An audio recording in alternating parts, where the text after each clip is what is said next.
I do this video just to show a development I've had now in the home studio. It's basically a work in progress, so there's a few things I've added. I'm going to show you those, which I think are quite handy. Again, my initial idea was to keep it as simple as possible, relatively low cost and nice and portable, and hopefully I've kept to that. And what I've done is I've basically got, as I had before, I've got my two main lights. Now those, you need pretty well two lights, as I mentioned in the last video, to give you a nice even light, around about 45 degrees. One of them's slightly stronger, one of them's double the strength of the other one, but they're LED lights, they're aperture ones, and they're not hugely expensive. And the nice thing is they run off those Sony batteries I mentioned before, which last a long time, can last several hours. I've also got, as an additional extra, which is not normal, but I like having it, is a third LED on the table there, just shooting up a little bit. I had it on the ground before when I was sitting down, but it's there now, just to fill in light from underneath a little bit, to get rid of unflattering shadows and also any shadows remaining underneath, because the two lights there are quite high up and they're going to be casting shadows down onto me.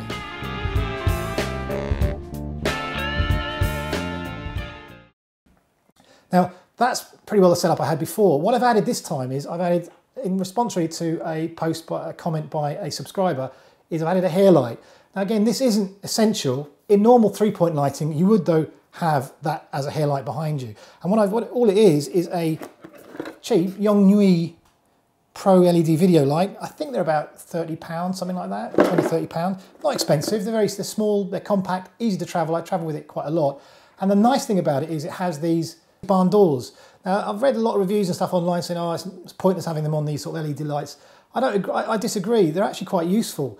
And the way I've got this one set up is I've actually got the barred doors to have a kind of a focus of light, so a beam of light. I've closed them effectively, and they're going to be kind of on my head is where I want it really for this hair light effect.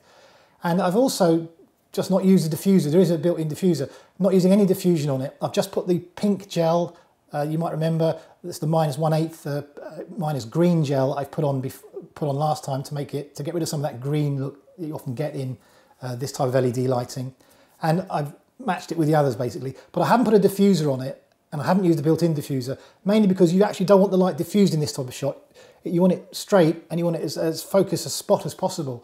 So I mean, that's again using that. And all I've done is I've put it on a clamp. I mean, I could have used the light stand behind, just about enough room, it's a bit tight, but as I've got somewhere to clamp it up there on the cupboards there, I've just put a clamp on it and I've put it onto that basically, and it works fine. Again, with the battery, I haven't got to worry about leads. It's very, very nice and easy and portable.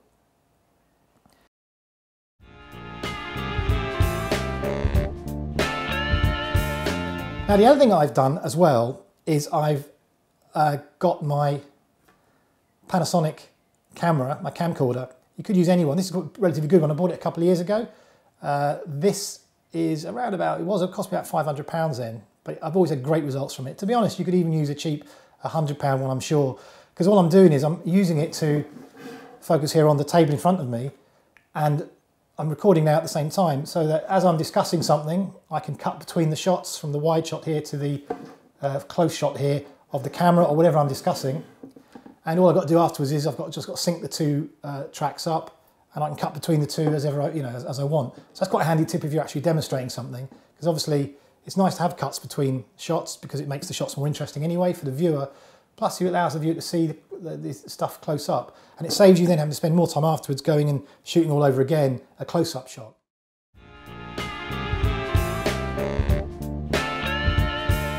Okay, one other thing to note is when you're filming with windows and stuff in the background is the angle you're filming at. Now I'm filming at 45 degrees to the window in the back, and hopefully you can see there's not a huge problem with reflection from the lights, etc. Because the way that light reflects, it basically the camera won't pick it up at that angle. But if you film like I am now on say the Panasonic, which is actually straight on, you can see you get a full reflection of the lights there in the window, which is obviously not a very pleasant look. So just bear that in mind when you're shooting. If you do get reflections, you want to be sort of moving the angle a little bit. Well, I've got it roughly 45 degrees here, which suits this shot perfectly.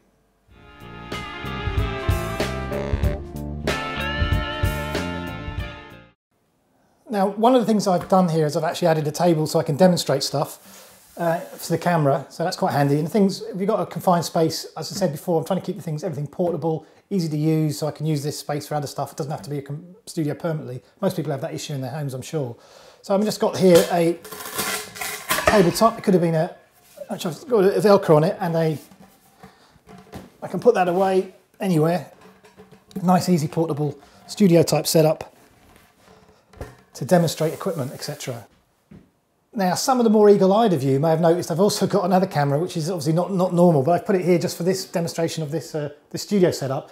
I'm just trying out my GoPro for the first time, actually, so I'll see what this footage is. And I've just got it attached with a suction mount I've also bought. I'll do that in another video, go through the GoPro stuff, because this is my first test shot. But basically I wanted to show the setup from behind. And already it's pretty useful because, I mean, this is a small space.